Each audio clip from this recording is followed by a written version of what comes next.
See these kids now, see these young people energised about what's going on in a way I haven't seen before, walking around with these Shep Fairley t-shirts of Obama. I don't seem to remember Shep Fairley ever making a t-shirt for Walter Mondale. I don't remember anyone having, Kerry stickers all over their stuff and feeling hip for doing it. It's great to see people, particularly young people, seem to be really, really engaged with the prospect of genuine change come November the 4th, and it's really great to be here.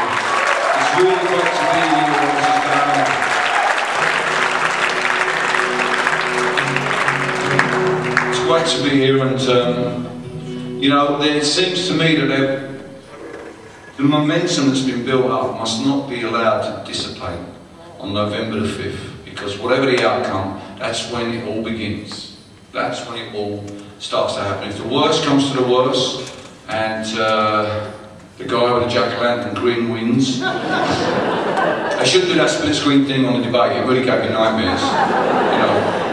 If ever I see anyone who grins at sort of like inappropriate moments, I move away from them on the bus. I do as far as I can.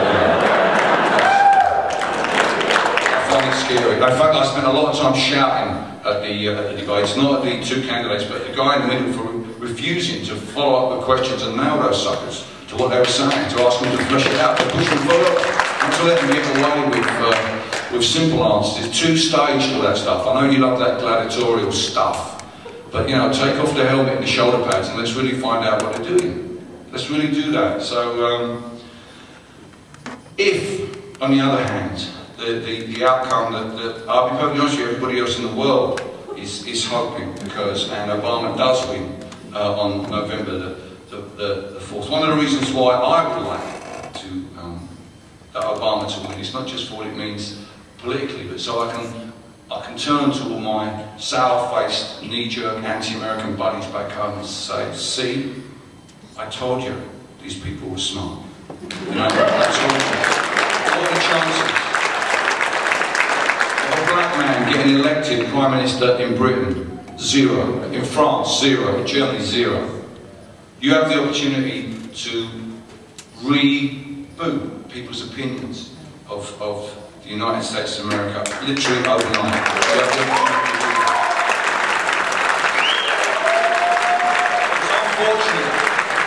I'm a fortunate son in that I get to come to the US, and I know through meeting people and talking to people and reading the papers and seeing the media here that there are just as many people pissed off with Bush here as there are where we are. Unfortunately, my fellow Europeans don't have that kind of access. They hear CNN, they hear Fox News, the loudest voice, the broadcast, and obviously our media is drawn to the worst excesses of that loud voice, sadly. So you could send us a corrective memo on November the 6th. That would be a great, great thing. But if that does come to pass, then the great battle really does begin. Because we are in, as you know, we're in the eye of a shitstorm. The war, the economy, the situation is going to be very, very difficult. And for all that incredible feeling that you have about the election, I can assure you, within a year, perhaps even less, within 6 months, people that you respect, friends, that wanted Obama to win, journalists who wrote pro-Obama pieces will be saying that Obama is no different from George Bush. This will happen. It's what happened with Tony Blair. They compared him to Margaret Thatcher. Within 6 months, people were saying that. Now, these people either have no memory or they are cynics and are not interested in making the world better in any way at all. They're just interested in opposing anybody who wants to do that. So you really have got to you've got to charge yourself somewhat, because the expectations are so high for Obama getting elected, and even in 8 years it will be difficult for him to achieve all the things that you and I would like him to achieve. It's the truth. It's what happened with Tony Blair. We ended up with Iraq and Afghanistan, which is a terrible, terrible disappointment to many of us. But also we got peace in Northern Ireland as well, which is very, very important to us. We didn't go away with it. So what I'm saying is, you've got to steel yourself. You've got to steel yourself and be pragmatic about what happens.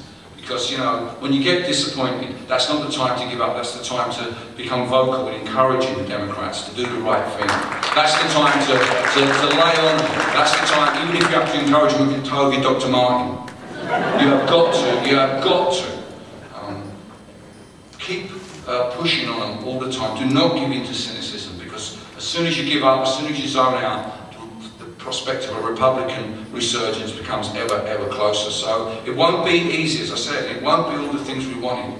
The only thing that will be different, if we wake up on November the 6th and Obama has won, the thing that will be really different for everybody here and analysts around the world is that we will live in a world of possibilities. Not all of those possibilities will be realised, but the very fact that we will live in that world where some things that have not been possible for the last 8 years, perhaps the last 40 years in this country, that is going to have to be enough to get us through the next 4 years. So hang on to that feeling. And I speak of 40 years because I don't think the young people in America have been this engaged since 1968. A very powerful time, a very important time. And I want to play a song now from that period that was written by a great American songwriter, Nyro. She wrote this song. It's another one of those old songs that suddenly becomes relevant again. She wrote this. It's called Save the Country.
Gonna take that dream.